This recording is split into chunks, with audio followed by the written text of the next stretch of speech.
Thunder crashes over a grand Manhattan brownstone. Inside, a newborn wails through the storm, the heir to a rising political star. But 2 days later she'll become an orphan.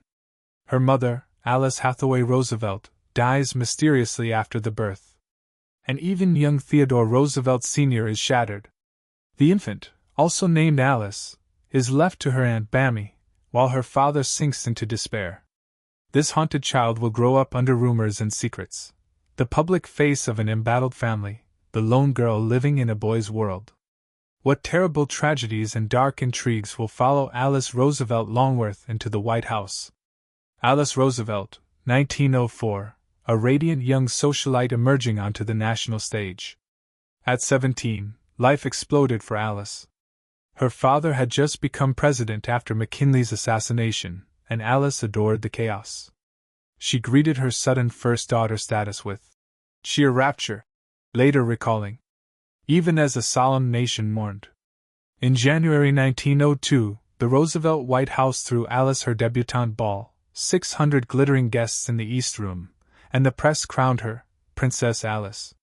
The American people ate up her every move. But behind that dazzling smile lurked a wild spirit. Soon Alice proved a force of nature. She scoffed at the rules that entrapped other women of her era. In public she even declared herself a pagan, shrieking that Christianity was sheer voodoo. Reporters could hardly keep up. She tore through D.C. in open-air car races with young male chauffeurs at her side, and smoked in defiance, even up on the White House roof, whenever the mood struck. Aristocrats gasped when the first daughter gambled on horse races outside government buildings. In one notorious midnight prank, Alice crept into the Rose Garden as her family was packing to leave the White House in 1909. By lantern light she dug a hole and buried a voodoo doll of incoming First Lady Nellie Taft, cursing the Tafts in public. The result: Alice was officially banned from the Taft White House. She even carried a pet snake named Emily Spinach in her handbag, an emerald serpent for America's own Medusa. Her family could only watch in disbelief. When asked why he let his daughter run wild, Teddy Roosevelt shrugged with a wry grin. "I can either run the country or I can attend to Alice, but I cannot possibly do both." The quote became legend. From Capitol Hill to candy shops, Washington knew Princess Alice was untouchable. Visual: Alice Roosevelt Longworth on her wedding day, 1906, a young woman in a blue wedding dress, cutting her cake with a cavalry sword. At 21, Alice's life hit its next crescendo. Her White House wedding to Congressman Nicholas Longworth in February 1906 was the social event of the season. Thousands lined Pennsylvania Avenue, and royalty across the globe sent lavish gifts. True to form, the bride defied custom, slicing the wedding cake with a sharp military sword, but the fairy tale had a crooked twist. Even as she exchanged vows, Alice kept secret passions. She quietly amassed a not-so-secret roster of lovers, Washington whispered.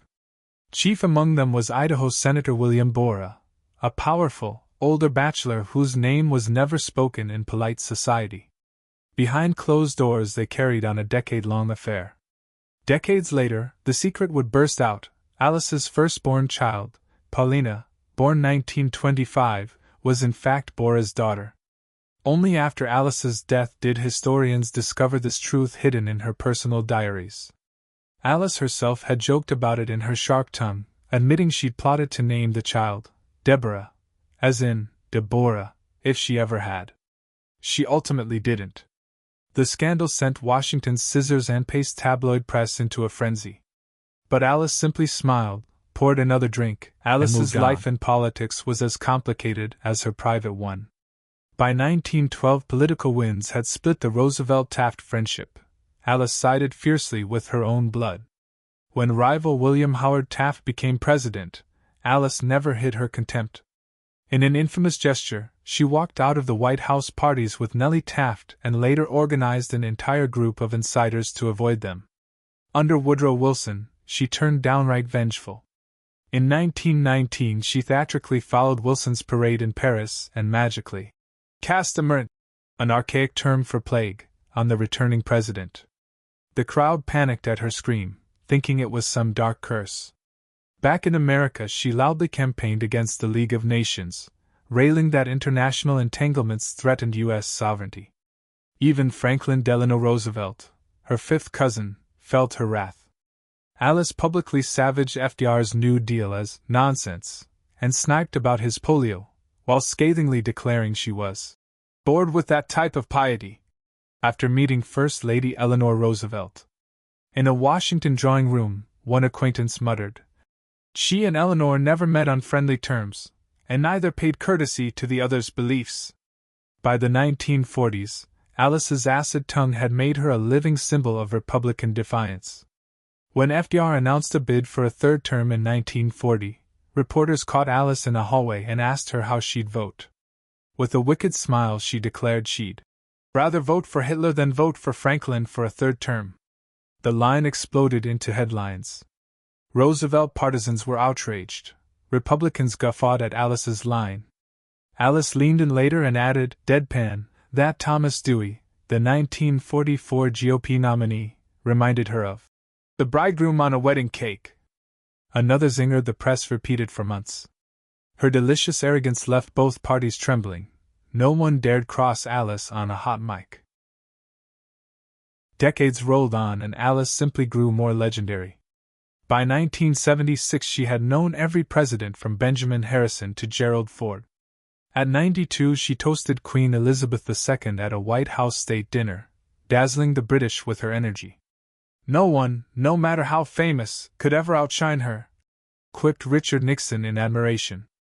Nixon had become one of her staunchest admirers.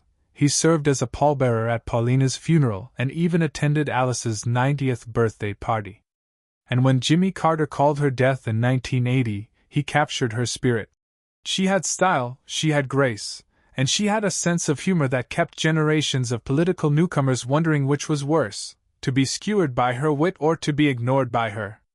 Alice Roosevelt Longworth died peacefully on February 20, 1980, at the age of 96. The longest-lived child of a president, but never one to fade quietly. Her legacy? A unique blend of privilege and provocation. To some she was a heroine of self-expression, blazing trails for modern women.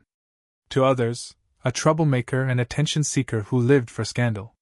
But whatever one believes, history remembers that she owned every room she walked into. As Alice herself joked, "If you can't say something good about someone, sit right here by me." Whether playing hostess at state dinners or dropping razor-sharp one-liners, Alice kept America guessing. Call to action, upbeat tone, love these untold stories from the past? Subscribe and click the bell, because the next chapter of history's hidden scandals is just a video away.